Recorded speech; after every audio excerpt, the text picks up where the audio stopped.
युद्ध के बाद महिलाओं का क्या होता है? यूक्रेन की महिलाओं के साथ रूस ने क्या कर डाला? यूक्रेन से पहले भयंकर पाप कर चुके हैं जापान और अमेरिका। जर्मनी ने नॉर्वे में कौन सी गंदगी मचाई थी? दोस्तों, दुनिया के जिस भी देश में युद्ध होता है वहां आपको एक तरफ आग उगलती मिसाइल, दनादन फायर होती मशीन गन, टैंक और तोपों से निकलते गोले ही नजर आते हैं। तो दूसरी ओर धड़ाम होती इमारतें, खाक होती फौज की ब्रिगेड नजर आती है। लेकिन जरा ठहर जाइए, युद्ध वो है जो दिख जाता है।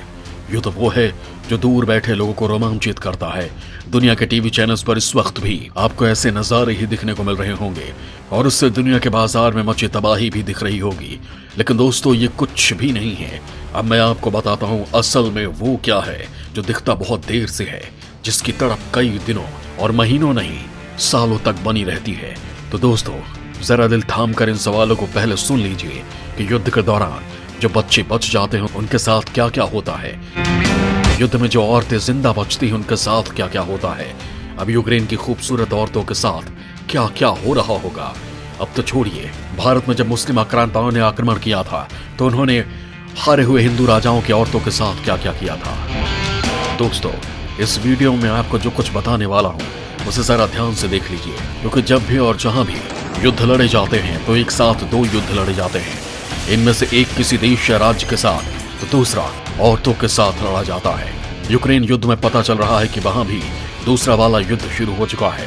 कहीं रूसी सैनिक यूक्रेनी महिलाओं से छेड़छाड़ कर रहे हैं तो कहीं उन्हें सेक्स ट्रैफिकिंग में डालने वाले अपराधी घात लगाकर बैठे हैं। दोस्तों, सोवियत संघ की वो बात भी मैं आपको बताने वाला हूँ कि जब यूएसएसआर कमजोर हो गया, जब उसके टुकड़े हो गए थे, तो उनकी औरतों और उनकी खूबसूरत लड़कियों के साथ क्या हुआ था। उज्बेकिस्तान की लड़कियां क्यों एकदम से भारत सप्लाई होने लगी थी। जब दूसरे विश्व युद्ध में जापानी सैनिकों ने ऐसा क्या किया था कि दुनिया आज खौफ में चली जाती है।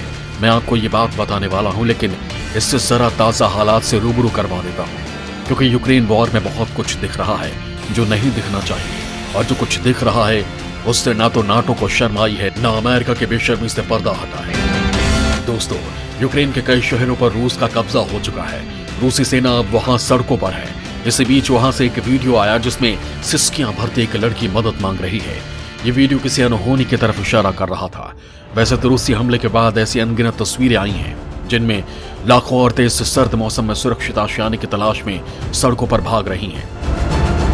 पोलैंड पुलिस और पोलैंड सीमा पर राहत कार्य में लगे लोगों ने कई ऐसे बदमाशों की पहचान की है जो इन औरतों को जिस्म के धंधे में धकेलना चाहते हैं। इन्हें शक है कि सुरक्षित ठिकाने के लालच में ये बदमाश कई लड़कों को बहला भी ले गए हैं। इसी बीच यूक्रेन से एक खबर यह भी आई है कि इन्हीं में से कई औरतों ने रूसी सैनिकों पर यौन शोषण के आरोप लगाए हैं। जब रूसी सैनिक महिलाओं से बदसलूकी कर रहे थे तो एक महिला उनसे भिड़ भी गई। मानवता पर आए इस संकट के समय डेनमार्क के एक भारतीय मूल के युवा रौनक रावल ने यूक्रेन पोलैंड बॉर्डर से 40 परेशान महिलाओं को रेस्क्यू किया और फिलहाल अपने घरों में पनाह दी है। वहीं चीनी सोशल मीडिया पर तो यूक्रेन की औरतों के ऑनलाइन यौन उत्पीड़न के जैसे ही बाढ़ ही आ गई है। हालांकि इस युद्ध में चीन सरकार काफी हद तक तटस्थ भूमिका में ही है, लेकिन सोशल मीडिया पर उभरे इस ट्रेंड से निपटने में चीनी सरकार के पसीने छूट रहे हैं, क्योंकि वहां पाकिस्तान से लड़कियों को लेकर खुद जिस्म फिरोशी का धंधा दमकता है। वैसे भी दुनिया में आधी आबादी का इतिहास आज के यूक्रेन रूस युद्ध से अलग नहीं रहा है। दोस्तों, जब साल 1939 से 1945 के बीच दूसरा विश्व युद्ध हुआ था, तब भी औरतों के जिस्म ने भी एक भयंकर युद्ध झेला था। तब युद्ध को जीत रहे जापानी सैनिकों के जिस्म की जरूरतों का ख्याल रखती जापानी सरकार ने कुंवारी लड़कियां उन्हें भेंट की थी। ये लड़कियां जापान, कोरिया, चीन, थाईलैंड और फिलीपींस की थीं। उस वक्त उन्हें 5000 से ज्यादा जापानी सैनिकों को खुश करना था, यानी एक लड़की रोजाना तकरीबन 40 से 50 बलात्कार झेलती थी। विरोध करने वालियों को बंदूक के बट से पीट पीट कर खत्म किया जाता था। सैनिक उन औरतों पर अपनी गोली जाया नहीं करते थे। कुछ ऐसा ही हुआ था आज के बांग्लादेश में, जहां हिंदू महिलाओं को पाकिस्तानी मुस्लिम अधिकारियों ने अपनी हवस का शिकार बनाया था। हर रोज घरों से महिलाएं उठा ली जाती थीं और उनके साथ बलात्कार होते रहे। कुछ ऐसा ही तब हुआ जब 1955 में वियतनाम और अमेरिका के बीच जंग हुई। अमेरिका की ताकतवर फौज ने वियतनाम की नाबालिग मासूम बच्चियों के शरीर पर भी युद्ध लड़ा था, जिसके नतीजे में युद्ध की समाप्ति के बाद एक वक्त में 50,000 से ज्यादा बच्चों का जन्म हुआ। इस बेबी बूम में जन्मे ज्यादातर बच्चे कमजोर और बीमार थे। उन बच्चों को वियतनाम में बुई दुई यानी जीवन की धूल कहा गया।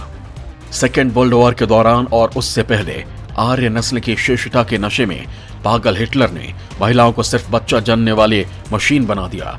हिटलर राज में औरतों को अपनी देह और आत्मा नाजी विचारधारा को सौंपने के लिए कहा जाता था। 4 से 5 बच्चे पैदा करने वाली महिलाओं को कांसे का क्रॉस मिलता था। 6 या 7 बच्चों वाली मां को रजत और 8 से ज्यादा बच्चों वाली मां को हिटलर सोने का क्रॉस देता था। नॉर्वे में 50,000 से ज्यादा जर्मन सैनिकों ने महिलाओं के साथ संबंध बनाए ताकि जर्मन राष्ट्रवाद को उनके बच्चे विस्तार कर सकें। इन महिलाओं को जर्मन गर्ल्स कहा जाता था। तत्कालीन जर्मनी में एडोल्फ हिटलर के बाद सबसे ताकतवर नेता हेनरिक हिमलर ने भी जर्मनों को नॉर्वेजियन महिलाओं से बच्चे पैदा करने को कहा था ताकि आर्य नस्ल का विस्तार हो सके। 1941 में नॉर्वेजियन जर्मन बच्चे पैदा हुए। युद्ध में शक्ति प्रदर्शन का एक तरीका महिलाओं से रेप की सोच से भी जुड़ा है।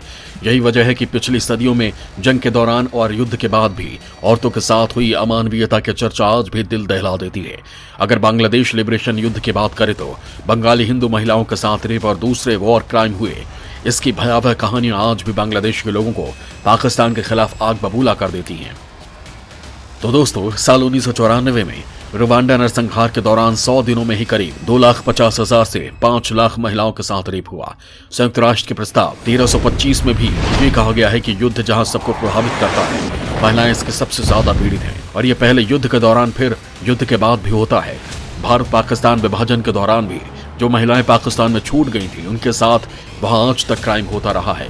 तो मध्यकाल में मुस्लिम आक्रांताओं के वहशीपन से बचने के लिए जौहर प्रथा होती थी। तो आज सीरिया, अफगानिस्तान और अफ्रीकी देशों में महिलाओं के हालात आज भी मध्यकाल से बदतर हैं।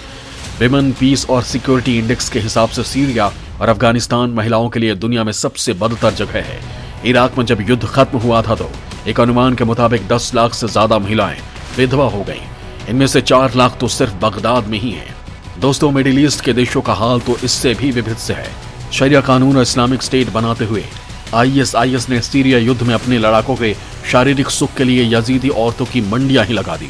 बगदादी के टॉर्चर कैंप से अपने चौथे प्रयास में बचकर निकलने में कामयाब हुई 18 साल की लामिया अजी बशर ने इसकी दास्तान दुनिया को सुनाई थी तो दुनिया कांप गई थी। साल 2018 में जब नोबेल पुरस्कारों का ऐलान हुआ तो उसमें कांगो के डॉक्टर डेनिस मुकेश का भी नाम था। डॉक्टर डेनिस ने युद्ध में यौन दासी के तौर पर इस्तेमाल हुई औरतों के जननांगों को रिपेयर किया था। तो वहीं दोस्तों, हमारे पड़ोसी देश म्यांमार की बात करें तो म्यांमार से मिले एक डेटा के मुताबिक साल 2016 से 2017 में रखिन और शान इलाके में महिलाएं दोहरी हिंसा की मार झेली हैं। इनके साथ न सिर्फ बलात्कार हुआ बल्कि इसके बाद उन्हीं बलात्कारियों के साथ शादी करने के लिए विवश किया गया। अब एक बार फिर से महिलाओं के जिस्म का युद्ध जारी है। विश्व के हर हिस्से में घर परिवार से लेकर राष्ट्र तक को संवारने में महत्वपूर्ण भूमिका निभाने वाली स्त्रियां युद्ध और अस्थिरता जैसी दशाओं का सर्वाधिक शिकार होती हैं। युद्ध के हालातों में महिलाएं वैश्यावृत्ति, आपराधिक गतिविधियों, मानव तस्करी और गुलामी के जाल में भी फंस जाती हैं। यूक्रेन से ऐसे समाचार आने भी लगे हैं।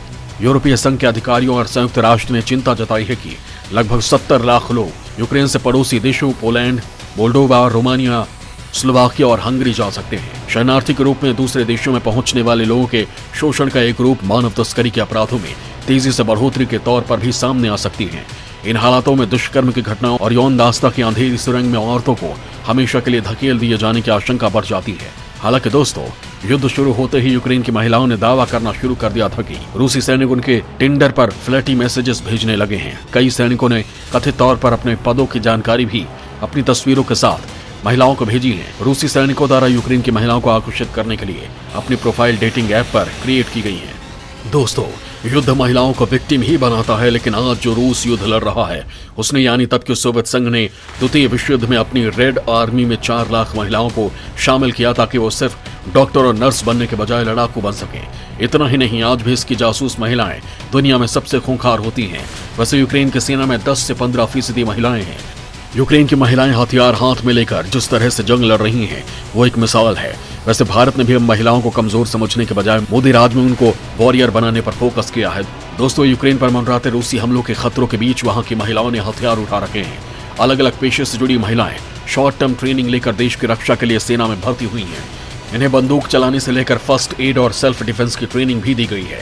यूक्रेन सरकार ने 20 से लेकर 60 साल तक के महिलाओं को सेना में शामिल करने का निर्णय लिया था। इससे पहले भी 30,000 से ज्यादा महिलाएं यूक्रेन की सेना में पहले भी शामिल थीं। आपको बता दें कि यूक्रेन की सेना में 1993 से ही महिलाएं शामिल हैं। इस दौरान उन्होंने युद्ध के मैदान में पुरुषों के कंधे से कंधा मिलाकर अपने देश की रक्षा की है। अभी यूक्रेन की सेना में करीब 31,000 महिला सैनिक हैं। इनमें से 1100 सैनिक अफसर हैं और 13,000 से अधिक महिला युद्ध क्षेत्रों में तैनात है।